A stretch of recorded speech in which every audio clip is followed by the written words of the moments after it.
I recently got access to the Loftia closed beta, and I didn't expect it to feel this cozy already. It's a multiplayer farming sim set on floating islands, but once you actually play it, there are a few systems that stand out right away, and a few that might take some getting used to. From relaxing with other players around the city, to exploring new areas and trying out early gameplay systems, the experience feels promising, but not in the way I expected. Let's start with the character customization, because even though we're just in beta, there are already a lot of options. You can change the shape of your face, eyes, nose, makeup, and one of my favorites is the vitiligo skin condition options, because I have one and it's something I can relate to. There's also assistive devices, and then there's the hair. There's already so many options, and I love the texture.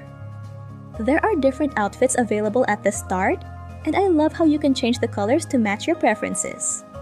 And yes, you can craft outfits in the game fairly early on. Developers have said that the model is still being refined and polished further, so I can't wait to see what's next for this. Oh, and another of my favorites is that you can change what you look like anytime. Just access it on the menu. No cost, nor NPC you have to go to change. At least in beta. Next we have is the gameplay. And to be honest, the gameplay loop can be very addicting. There are different types of crafting like projects, tailoring, carpentry, cooking, recycling, and refining. All of which you need to forage materials out in the world, but the number of items you can carry per material is limited, which can be difficult for hoarders. But I think it's a good practice of mindfulness. Only take what you need. The different areas in the world are very beautiful as well. There are different ways to gather materials, and you need to upgrade your tools to gather higher level materials, and that's where the gameplay loop comes in. Crafting any item would need energy, so you are equipped with a battery that you need to charge to be able to create anything. Projects are for general items you'd use in the game, while refining are for upgrading materials to craft better items. As for tailoring and carpentry, I love how it comes very easy. The materials needed and recipes for the outfits and furniture are available early in the game. This means that you can start customizing and decorating your character and home to your liking pretty early on. You either buy or exchange crops for designs using the Inspire feature. Cooking is a bit different in terms of how you gather ingredients. You would need to either buy them from shops or grow them on your farm.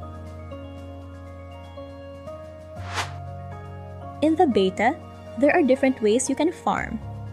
There are garden plots, trellises, and trees, and there's even beehives and flowers. The crops grow in real time and may need for you to water multiple times. But you can always go about your quests while waiting. That said, farming is one of the reasons why I look forward to rain in the game. After beta, hydroponics, aquaponics, and more crop, plant, and flower species are to come, so I'm definitely looking forward to it. Oh, and you would need permits to be able to increase item limits in the game. Don't worry, it's fairly straightforward. You need to exchange dues, one of the currencies in the game, to be able to place more items on your lot. You can acquire more dues by shipping your crops, dishes, and other items. Just a fair warning, you can craft the items if you have the blueprint, but you can't place them on your lot without the appropriate permit. And this is not limited to farming. The permits are for the number of energy and processing stations and other placeables as well. Then there's the adventure feature. This is kind of the dungeon in this game where there are cooperative activities to fulfill certain mission goals. You can play this with your party or even kind strangers. You can play this solo. At first I was scrambling and didn't know what to do specifically. And that's totally normal. As you play more, you'll eventually get the gist of it, and some items like outfits can only be obtained here. In the future, developers are planning to have player-created challenges, and I'm excited how this feature will develop further. By the way, there is a skill system in this game called progression. Every activity you do, be it foraging, farming, or crafting, you'll gain experience points respective to that activity. And you'll be able to learn skills that will enhance your gameplay, like increasing the number of items you can carry, reducing the back and forth. There's also increase in XP gained, and much more. They are all fairly self-explanatory. You can see here the different attributes in the game, which are most of the things you can do in the game. Then, there's community activities, like community farms. Every hour, you can play it with others on your server who also opted to play. And it can be quite chaotic, but fun at the same time. It's a community game where there are only winners. And I love that. There are also world projects, which are server-wide objectives that everybody in Loftia works together on. You'll get rewards as you complete different stages and goals.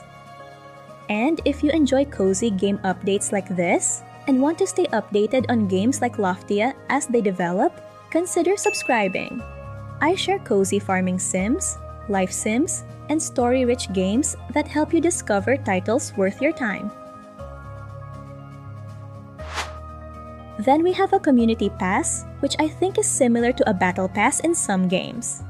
This pass helps support the developers. And we get a peek on how it works on beta for free.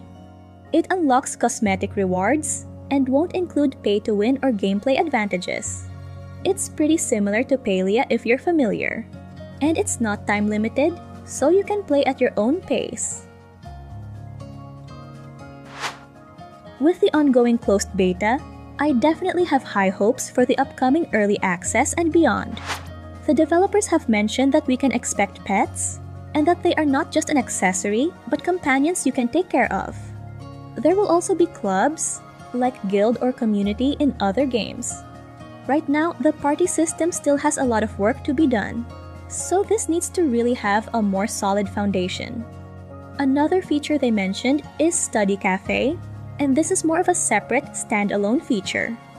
Overall, the closed beta has really been enjoyable and gave us glimpses of the potential of what the game can be. If you're excited about Loftia and want more cozy games you can actually enjoy with friends, I think you'll really like this next video. I put together a list of farming and life sims that feel easy to get into, relaxing to play, and genuinely fun to share. So, if you've ever wanted that cozy game experience without feeling alone, click the video on screen and I'll see you there.